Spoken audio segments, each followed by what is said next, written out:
So I would say we start. We are in time. So a very warm welcome to our session on AI and assistive technologies. In our program, we are always looking for angles on AI that are relevant, and today's topic is one I've really been looking forward to. And on the one hand, the pace of AI feels overwhelming to most of us, and almost everyone I'm talking to feels like they can't quite keep up, right? And on the other hand, for assistive technologies, that speed is bringing real improvement, much faster in helping people with disabilities and also elderly can live more independently. For instance, the recently published AI brain pacemaker from EPFL researchers now helps or soon helps patients with Parkinson walk better. Our today's guest will give us an overview of how AI reshapes assistive technologies and also look at how AI could help create environments that support participation for us all. I'm very delighted that Christa Schmidt-Meyer accepted our invitation. Hello, Christa. It's great to have you with us. Nice to be here. Thank you for the invitation. Hi. So Christa works as a senior lecturer for AI for Inclusion at the Interkantonale Hochschule für Heilpädagogik. That's the University of Teacher Education in Special Needs. And she holds a Master of Arts in Special Needs Education. In 2025, Christa did her PhD on the topic digital leadership, or on the topic field digital leadership. She also co-founded the think tank Digitale Teilhabe. And just recently, together with Christine Stolz, she translated the OECD's AI competency framework into German and also tested it in various settings. And these experiences and feedbacks out of these settings, they collected and fed directly into the official OECD version, which was launched some days ago. And I will share the link later on that you can have a look. And before we jump into the session, here are some information about the setup. This session is being streamed live on YouTube and can be accessed later on in our library. We invite you to drop questions in the chat as always, and we'll answer them in the Q&A part after the session. And now I hope you have a cold coffee or an ice water in front of you, and I will pass over to you, Christa. Thank you. Thank you very much, Sabine. I'll share my screen.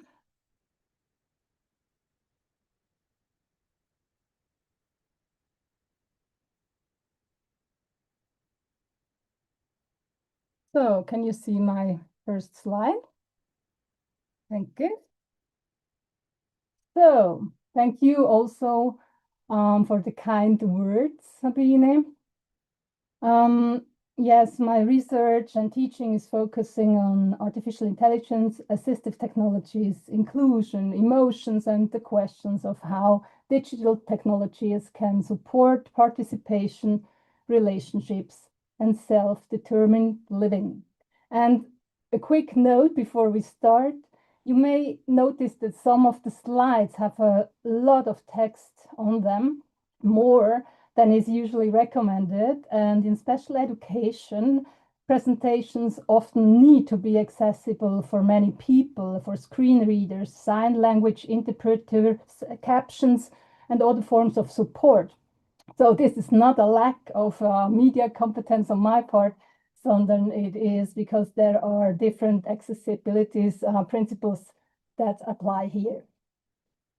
So before we get to the main part of my presentation, I would like to start with a story. We have an advisory center, ICT for Inclusion, and we got a request from a school, and in essence, it read as follows. We are facing a problem related to a student with cerebral palsy. Due to his physical impairment, speaking is difficult for him and typing almost impossible. Now, he has started writing books with the help of ChatGPT. What should we do? And of course, I found this very interesting, and I went to visit this young man. And this is the book he wrote. And yes, his physical movements are highly restricted. He is speaking, but it is exhausting for him and for the listener sometimes too. It is a bit difficult to understand, and producing written text independently is also difficult for him. But it became clear very quickly that he is actually very good at what he is doing with AI.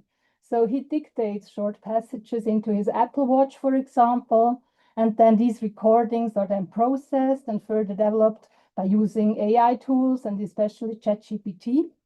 And over time, he has taught ChatGPT how he likes to write. He formulates his idea, and he has even allowed the system to interview him about his experiences, opinions, and interests. And as a result, AI has learned to write in a style that reflects his own voice, but also to understand him. So for me, this story illustrates an important point.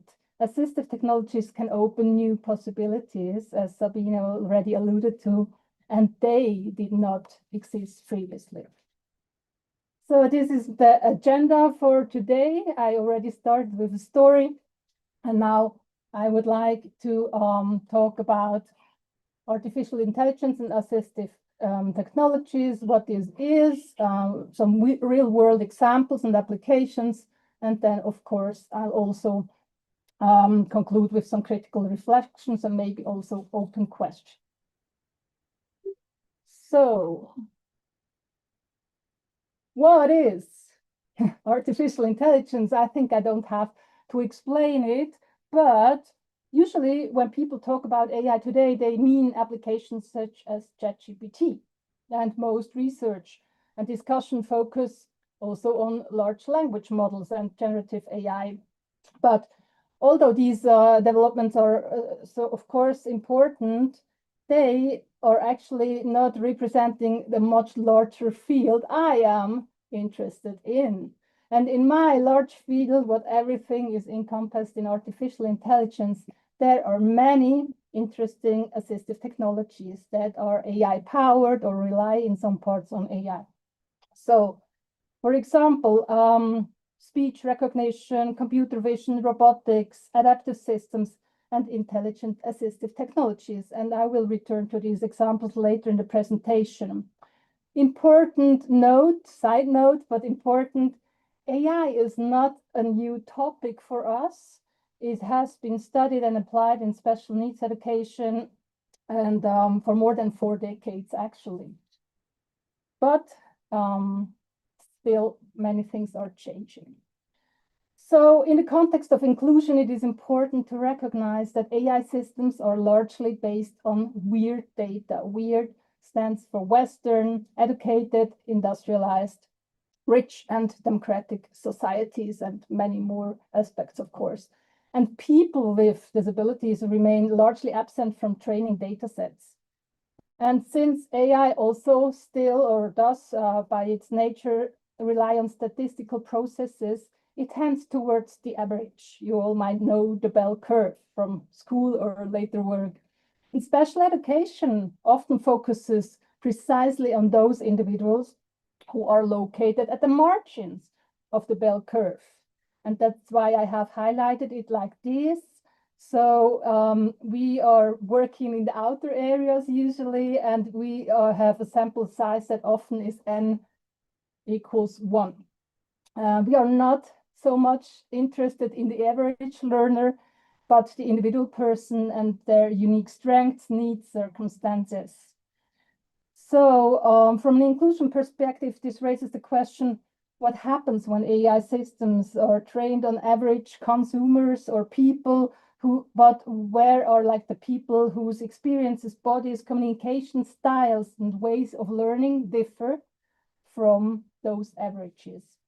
And at the same time, this is exactly why we can contribute an important perspective, because these, let's say, outliers are not things to be corrected, but actually fundamental aspects of being human.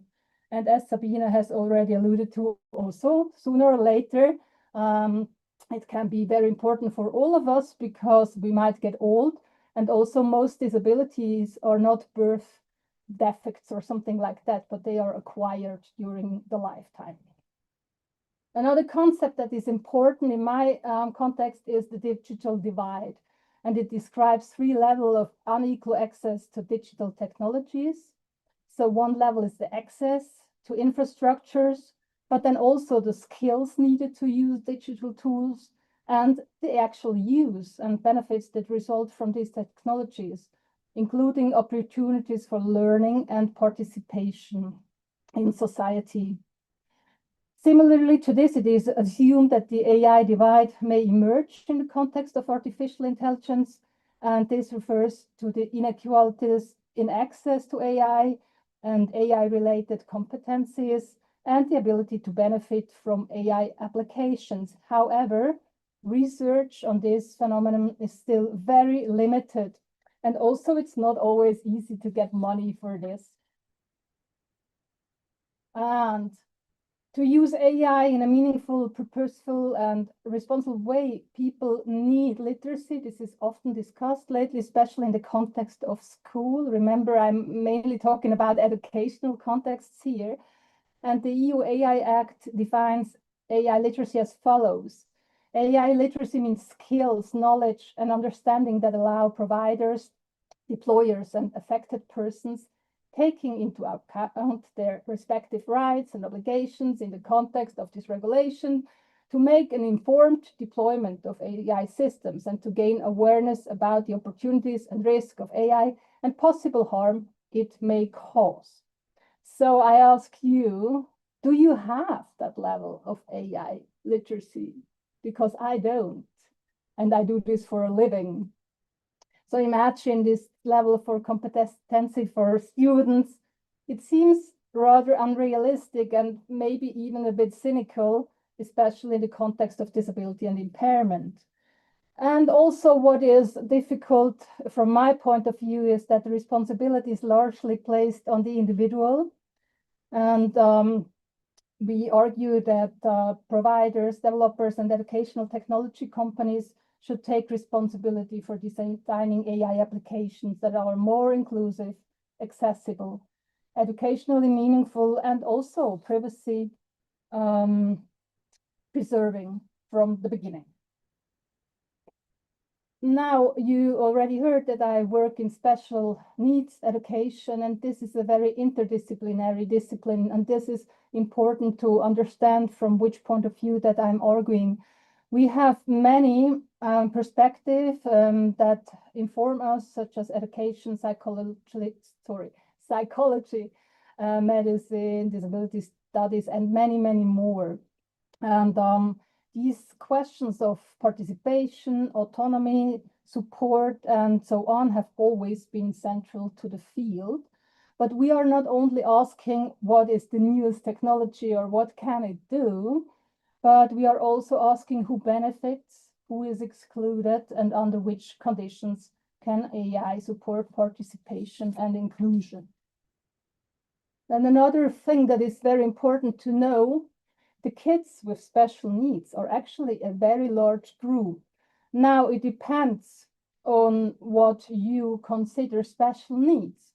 But when we include ADHD, autism spectrum conditions, physical and motor disabilities, visual and hearing impairments, mental health conditions especially, these alone are up to 15% of our children and teenagers, and so on. Most of these can't be seen, and many students are in some way afflicted by them.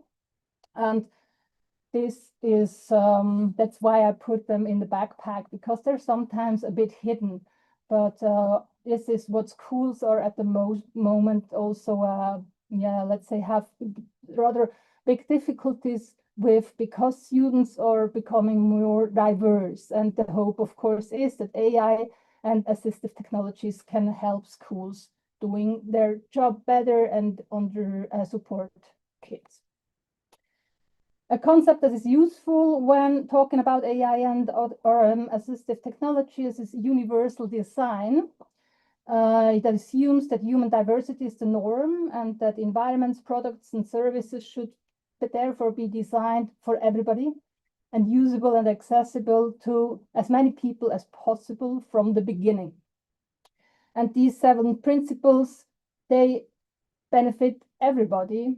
They actually they have the background in design, but have been translated also for learning. So there's a concept, universal design for learning. I'm not getting into that too much because it is a bit complicated in the beginning to understand. But I think you can see from the slide that it really focuses on how can we do this in a way that it is good for many people. And to show this, another important word or concept is the curb cut effect.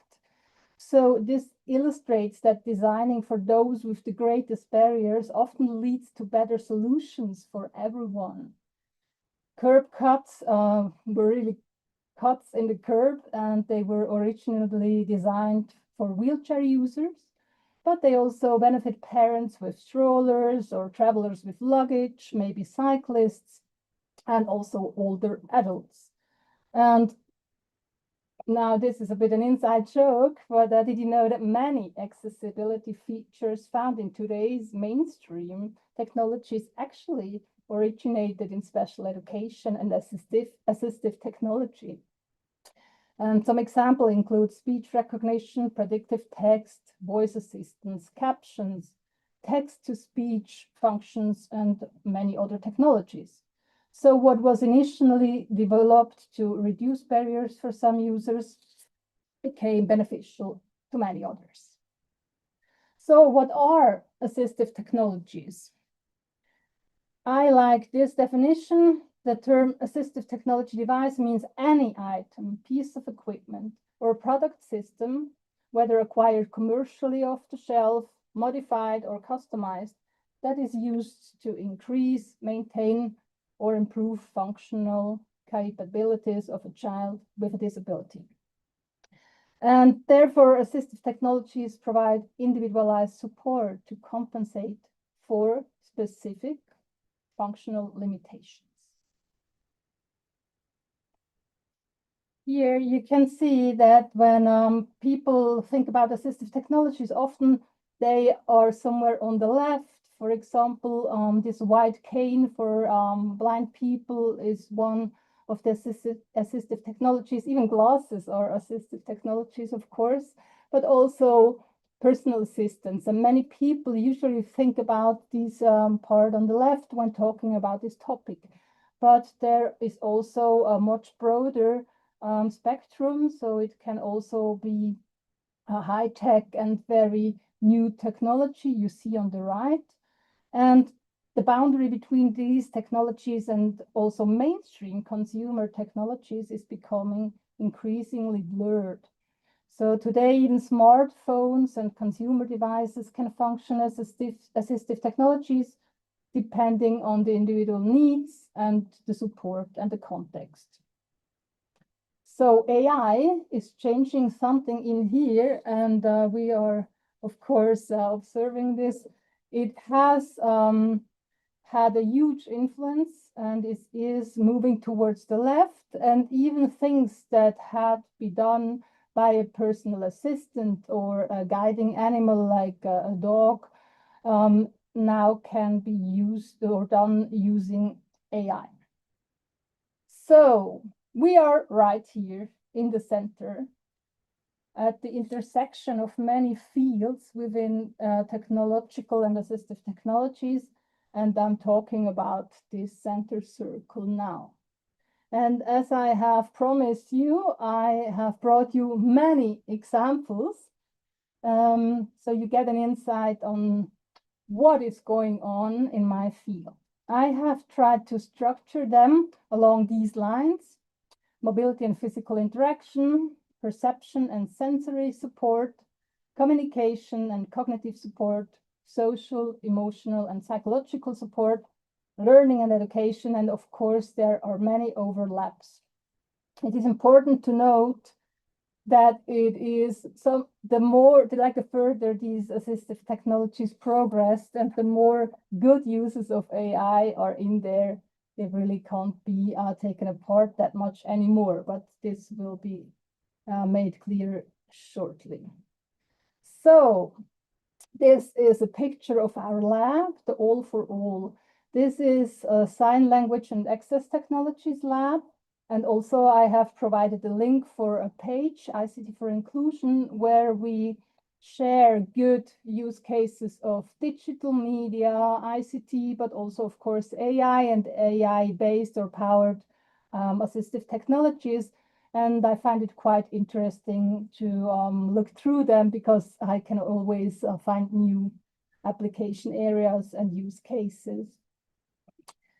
So mobility and physical interaction. As mentioned before, many application areas for AI-based assistive technologies are in this field. So, for example, self-balancing wheelchairs. Actually, I saw this at the Bahnhofstrasse Zürich, and I asked this man if I can take a picture.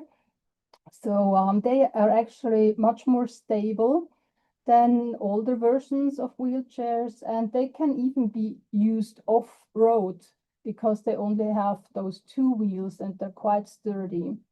Or on the right, you see augmented reality applications. They can, for example, support people with difficulties in spatial orientation. And this is actually quite common. And these people used to rely on the assistance of another person. And this can now sometimes be performed independently through real-time navigation systems and also using Google Maps Live View. So when before they had to look for somebody who could guide them or bring them someplace and always had to have an assistant or some other means of finding their way, they are now highly independently mobile. And along the same lines, but a little bit different, virtual reality has so many applications. One of them is supporting orientation and mobility training, for example, for wheelchair users. We had a research project like that with students, and they could, in a safe virtual environment, practice controlling an electric wheelchair, explore unfamiliar locations, and repeatedly train navigation skills before encountering these situations in real life. And they were even put on an omnidirectional treadmill, something like that, like a platform. And this, of course, allowed them to physically move in all directions. And this, again, helped them having a stronger sense of presence and making the experience feel closer to real-world mobility. And this, we have, I always call it a mix and match approach. So often it's not one technology, but we try to come up with good ideas. It's also sometimes a bit of a tinkering approach. How can we make this even better? And for example, this project could also be supported by a tactile 3D printed model of the street environment that users can explore through touch, helping them connect with virtual experiences and also with real-world spatial orientation. Another important area where AI made a huge difference is in exoskeletons, as can be seen in this video. And as you can see on the right, they have already found their way into mainstream and onto Swiss hiking trails. Some very well-known men were using it. I think this one is by Arc'teryx, and you can read it on Watson. They thought it was like the best invention ever. I'll try to play the video. It is without sound.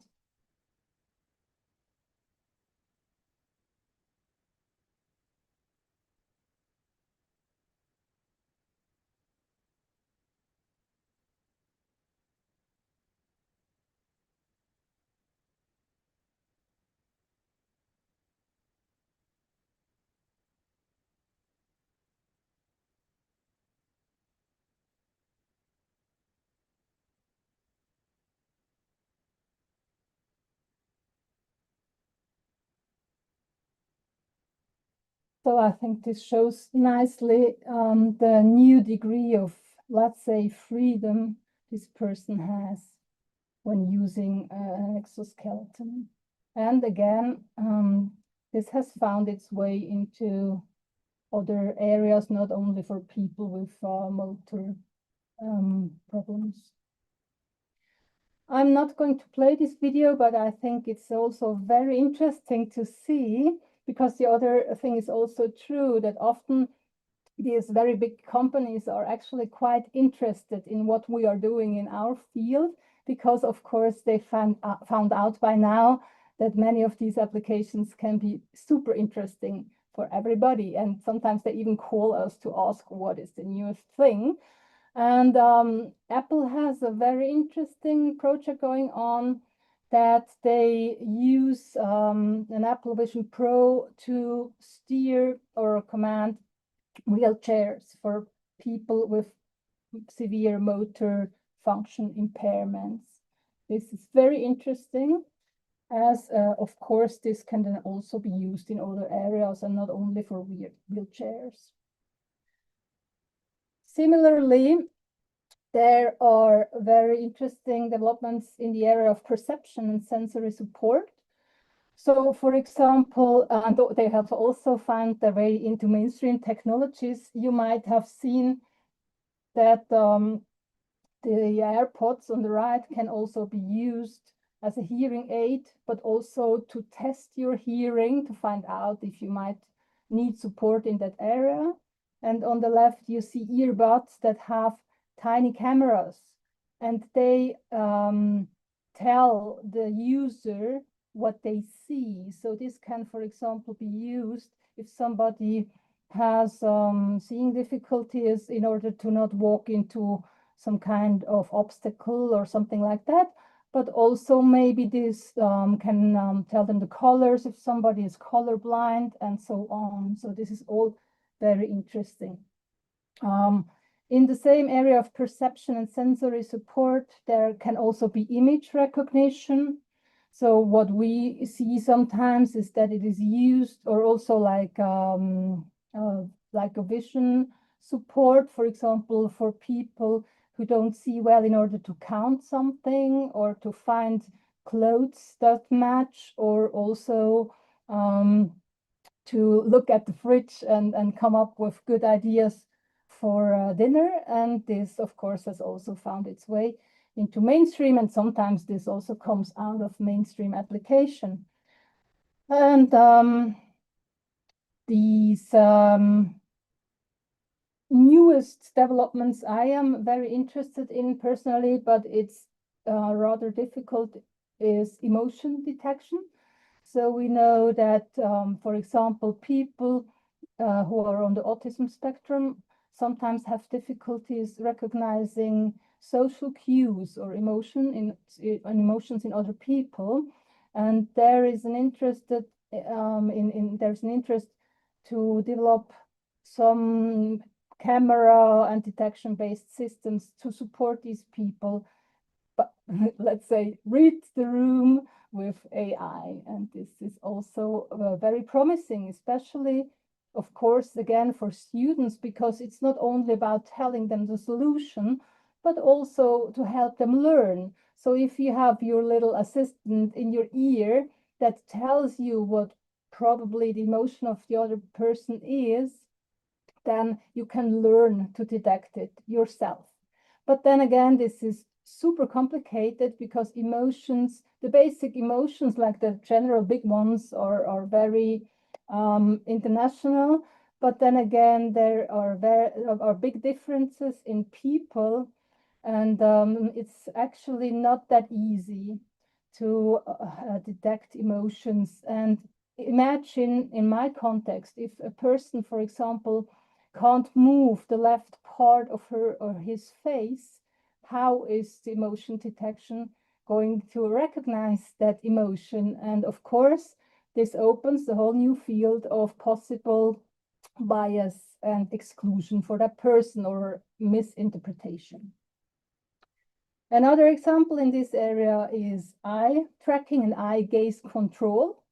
So this person on the left works at Tobii, And he actually shows Kenta, the new worker on the right, how to use eye tracking.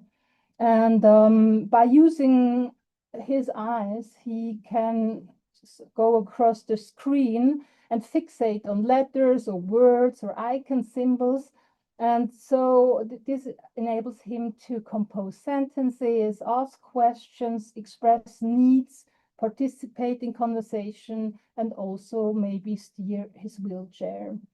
And the selected words are then spoken out loud by a speech generating device, allowing the person to communicate. And I've seen wonderful videos about this on YouTube. You can also look them up, where, for example, one woman had lost her voice due to her illness. And then by using a video from her wedding day speech some 15 years ago or something along those lines, they reconstructed her voice with AI. And now she's talking to her family in her own voice. And this has brought everybody to tears, including me, when watching the video.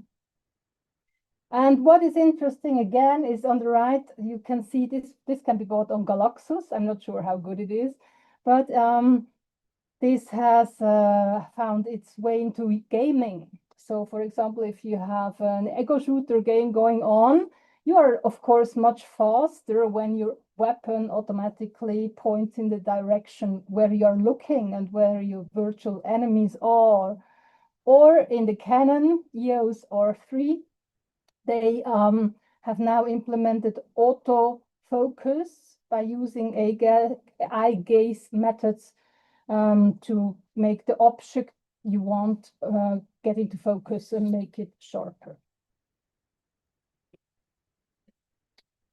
Now I'm showing you another video.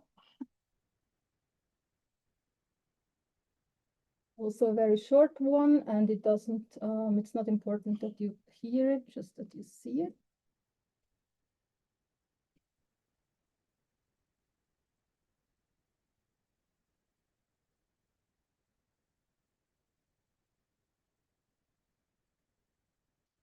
This was a very interesting project, not done by us. This is from Denmark, and Kiki Upitch is a sign interpreter. Sorry, I'm always stumbling over this word in English. And she or her motions were made into an avatar.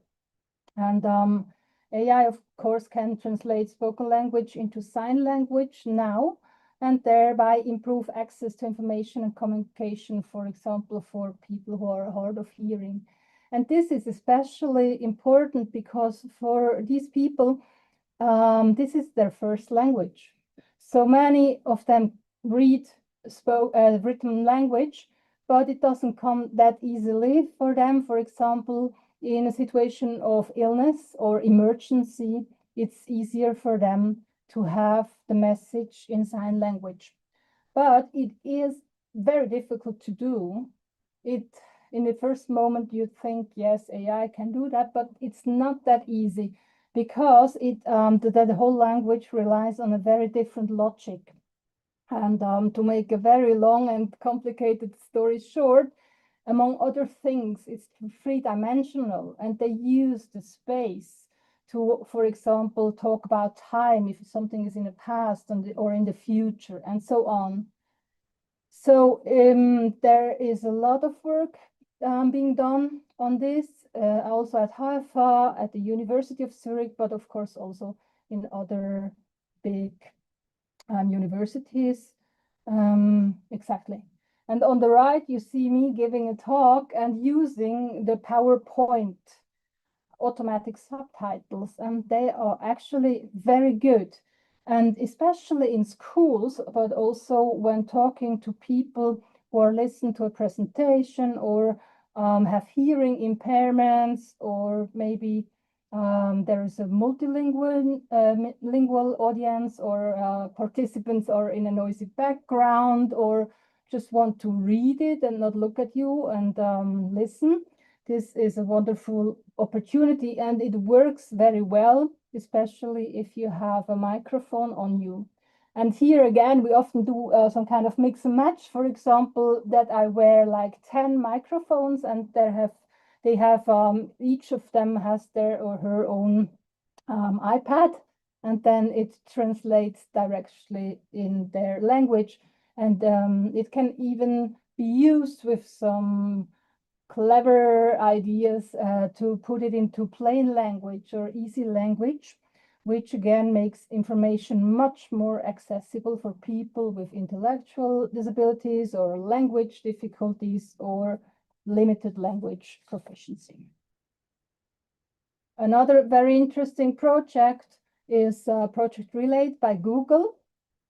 And they are using personalized speech recognition to better understand people with speech impairments. And they kind of learn the individual speech pattern, and then they can therefore improve communication, voice control, and also access to digital services. Also, for example, if you have to call a call center, usually the system doesn't recognize you if you have if your speech is like that. So there are also very wonderful new opportunities. And you might have seen Islam Aliyai. He is also using AI now to communicate when he is giving a speech in the context of politics. AI can also support executive functions such as planning, organization, time management, task completion. This can, for example, be helpful for individuals with ADHD or also autism. This can break complex tasks into smaller steps, reminders, structure their daily routines, and so on. And this really can make a huge difference for neurodivergent people, help them maybe also find good words to communicate and so on. And this is one of the use cases for AI as an assistive technology where we see very beautiful benefits also in the context of school. Social, emotional, and psychological support. On the left, you see a telepresence robot I did some research on. They can enable participation in school despite being absent, for example, for kids who have a long-term illness or are in the hospital.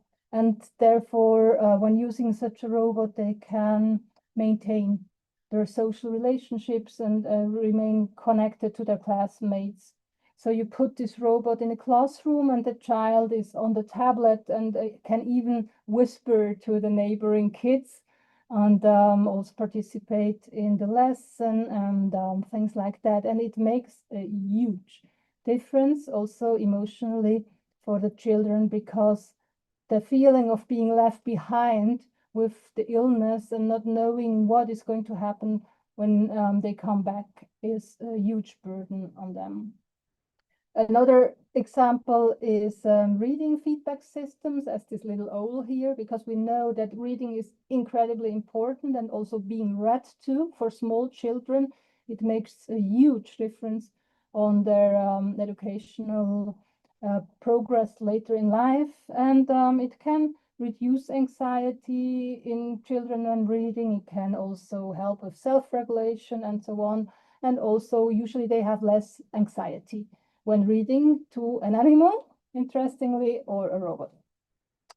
And on the right, you see me with Heidi. Actually, she's an Abby, but the kids called her Heidi because they couldn't pronounce her real name.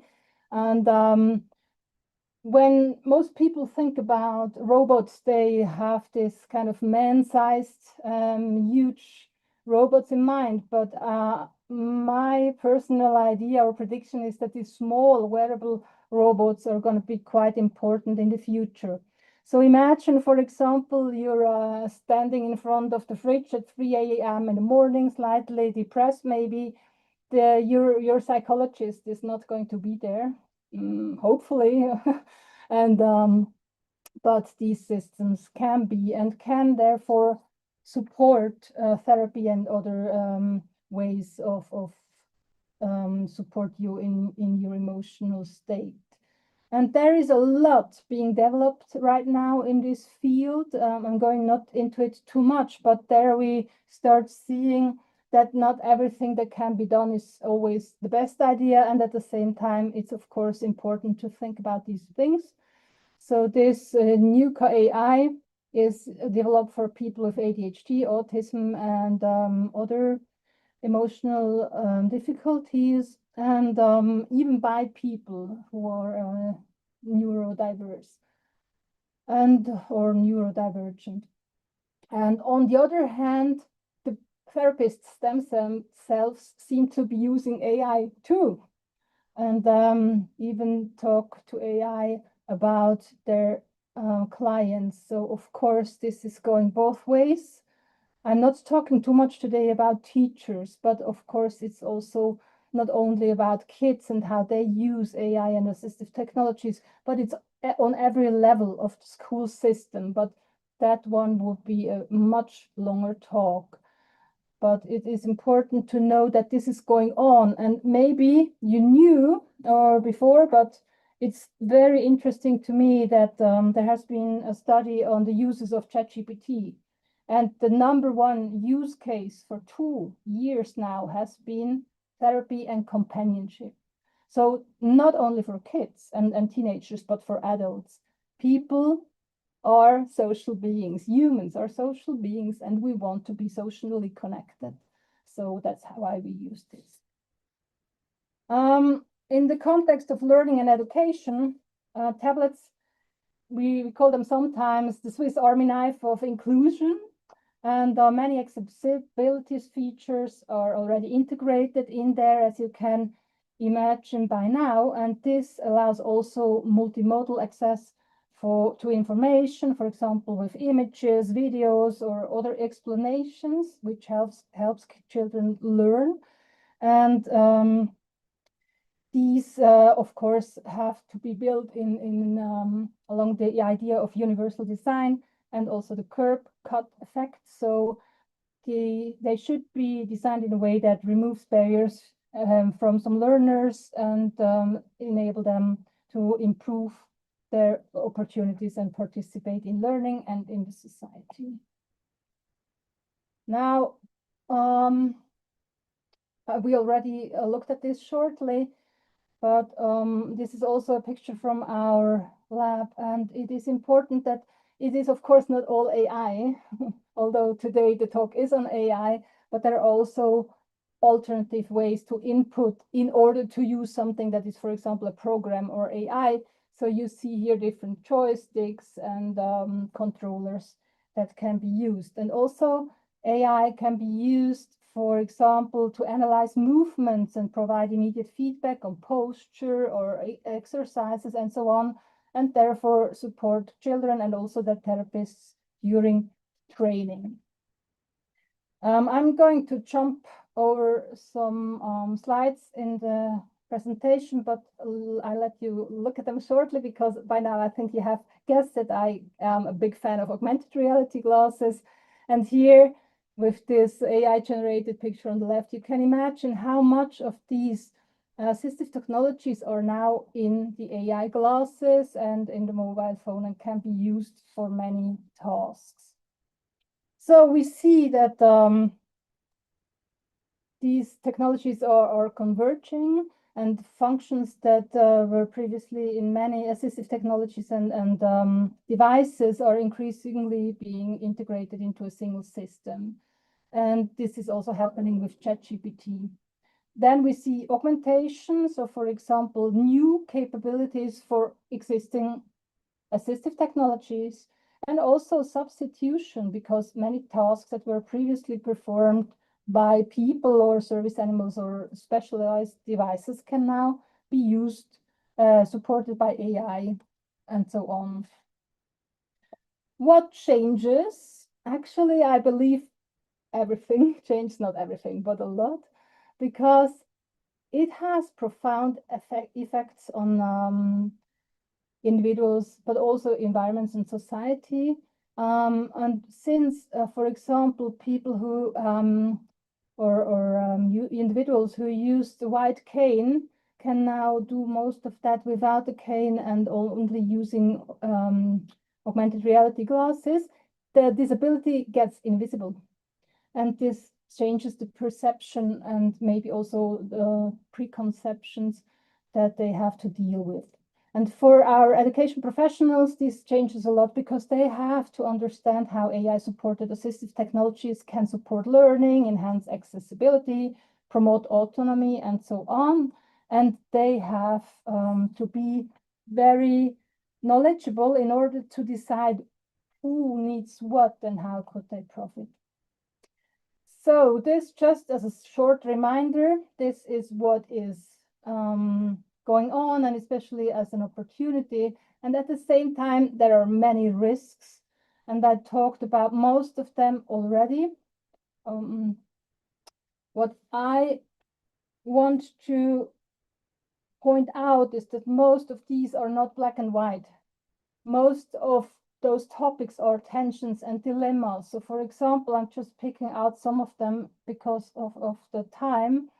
So for example, techno-ableism and techno-solutionism reminds us that disability should not simply be viewed as an individual problem that can be solved through throwing digital stuff or AI at people, but and then they are in some ways normal participants in the wider society or something like that. But it is about much more. It's about social barriers, power relations, question of participation, and even the right to be ill or not to participate. And all these questions have to be discussed. And among many other things, that what is the last point, being. I think AI often promotes this strongly cognitive understanding of human beings, but humans are more than information processing brains. We are embodied, emotional, social, and relational beings. And so the most important question is maybe not how can technology make people fit to societies or something like that, but how can technology be used to create a society in which different ways of learning, of communicating, of living, and of being are equally valued. And as you might know, there's something going on in the Greater Zurich area, but many of these companies, they often actually identify inclusion as one of their core values. But when you ask them and look closely, they have a very narrow understanding of what inclusion means. And I'm jumping over this. I could go on and on about how good, if you think something is a good idea, it often has very negative outcomes. But to conclude, I already alluded to this. It's not about the brain. It's not only about learning, but it has AI and artificial intelligence as part of assistive technologies has really absolutely new and wonderful opportunities for inclusion, participation, and self-determined living. And this notion that AI is helping the brain focusing or making it bigger and better and faster is really a huge topic we have to talk about. And therefore, I put Pestalozzi here, Johann Heinrich Pestalozzi. He was a Swiss educational reformer, and he's a bit out of fashion, but he said something that resonates with me, that he says education and learning is about head, hand, and heart. So we are more than brains. We are embodied social beings and emotional beings. And the goal is not technology in itself, but participation, autonomy, and a self-determined life in a digital society. Thank you very much. Thank you very much. First, I think it's good to pause a bit, right, with these ending thoughts. Thanks a lot, Christa. Thanks a lot also for the information, thoughts, impulses. So I think it's a huge spectrum. So I have goosebumps, I must say, right? So it's, yeah, I think we also for me, I'm getting out of this presentation, what you shared and so on, to really focus more on that context, right? When we talk about tech and talking with people, talking with tech companies and all that, right? So we really have the responsibility to focus more on that. So this is what I'm taking out of the session. Thank you very much from me personally also. So I would like to go over to the chat. And we have some questions here. And I would start with the last one. It's from Daniel Lehmann. And he is asking, which tools are you using for the live simultaneous presentation, subtitle and translation, spoken language? So it's actually in PowerPoint already. I can show you maybe. Should I share my slides again and I can try to show it? Is that okay? Yeah, sure, if it's possible. Oh, do you see my just for a second was there, but then because it I got out of it. Maybe I have to share my desktop for a moment. Maybe that's easier. So can you see now? So up here you can choose. It's I can't read it because I see the Zoom thingy, but here. Then you go under, I think it's presentation, but I can't read it at the moment. And then always use subtitles. And then you can even, for example, choose what your input language is and also what your output language is. I have no idea what I chose now because I couldn't see it. But now when you start it, it automatically, ich muss Deutsch sprechen, weil ich habe es ja auf Deutsch eingestellt. Und dann macht es das gleich. Und es macht es erstaunlich gut tatsächlich. Aber es ist super anstrengend für die Menschen, die zuhören, die eben auf die Stimme fokussieren, weil es natürlich einen zweiten Kanal aufmacht und dann man optisch stark abgelenkt wird. Aber es ist in PowerPoint integriert und lässt sich sehr einfach starten. Kann man auch die Position ändern? Weißt du das? Dass man so, ja, das wäre wahrscheinlich hilfreich manchmal. Man kann es eingebettet, man kann es unten, man kann es als einzelnen Balken etc. Vielleicht doch ein Grund wieder zu, oh sorry, we are in English, maybe a reason to go back to PowerPoint. Okay, then there was another question from Igor. Experience of VR and motion sickness is his topic. We have made the experience of people with physical handicaps to get motion sickness. They can't handle VR. So maybe you would like to add also something, Igor, because you're seeing that you are visible with the camera. If you would like to jump in with voice is also okay. Yeah, okay, thank you very much. Thank you, Krista, for your presentation. I work in the field of augmentative and alternative communication. And we had a session with Katrin Lemmler. She's well known for making her PhD. And she's also an ASC user. And she made the experience of motion sickness when she got the VR glasses. And I just would like to know if you made some same experiences or experiences in this way. I'm laughing because I have to be very careful. So me personally, I'm not a huge fan of virtual reality, actually, in several ways. And also I've spoken to many people working in that field, and it's like a little dirty secret sometimes that they don't like it too much either.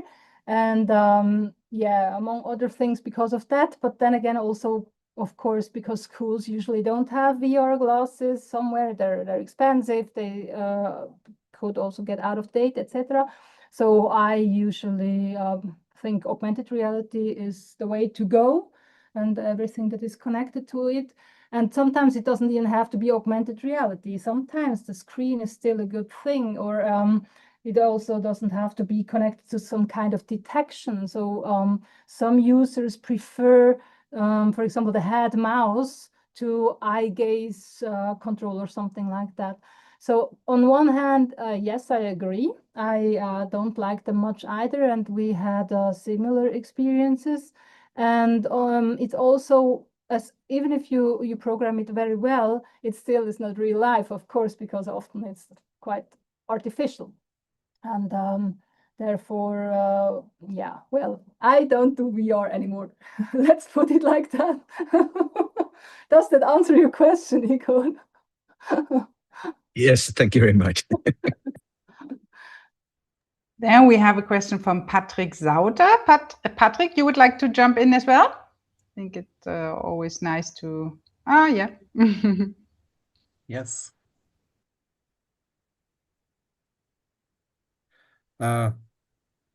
Should I read it? If you like, then you can ask your question, by yourself. Well, actually, I'm working in a small medium enterprise context, and yes, the question is, we had already some employees, or at least one, which we have integrated, which was not affected by any kind of disabilities. Well, not remaining, but in general, I think this is a nice pool of very valuable people to plug in. And yes, are there some experiences, examples of a successful integration with the support of AI tools or assistive technologies? And is there some support to kind of organize and finance such kind of integration measures? First question, yes. Second question, not really. So I know several very beautiful solutions. For example, a person or an enterprise I work with, they are also a KMU, a small-ish enterprise. They produce, let's see, they are in the production sector, so a lot of handmade, but with machine used and so on work, and it gets complicated quite fast, because then you maybe have to know something and so on. Then they use augmented reality glasses to tell their workers what to do. I can even connect you with them. Maybe if you're interested in, you can write me an email, because it's interesting. But I know, because I know the owner very well, that they did most of this because they were interested and they wanted to integrate people in their workforce. And I'm not sure how much support can be supported by the EVAL, because I haven't seen it until now. I'm not sure, maybe it exists, but if you find a story like that, please let me know. I'm very interested. And they're also, with the Invalidenversicherung, now this is not a rant, but I think it really speaks to this problem, that they have to have oh, it's so hot, I don't even speak English anymore. They have like their rules and regulations. And so, for example, with children who use an iPad tablet as a talker, and this actually is a lot of kids in the canton of Zurich, they have to have a special thingy around the iPad, so as a protection, but also there's a loudspeaker in there. So, for example, if they type something, it gets to spoken word. And you have to use that thing, and it is bulky and huge and very heavy. So a child who has, for example, motor issues or is still small can't even lift that thing properly. But if you take the iPad out of that thing and it gets broken, the EVAL doesn't give you the money for the iPad anymore, because you didn't use it as it was intended, which of course makes a lot of sense if you look at it from an insurance company point of view. Yep. But from the point of view of the child, it has lost its voice. It can't participate anymore. So I think there's many things that have like this like the good wolf and the bad wolf a bit at battle. And I think it's not that easy, even for the EVAL. I'm not even I don't want to say anything negative about them, but I think it's very difficult, because as we saw in the beginning, n equals 1 and everybody needs something else. And how are you going to put that into rules and regulations? This is not possible.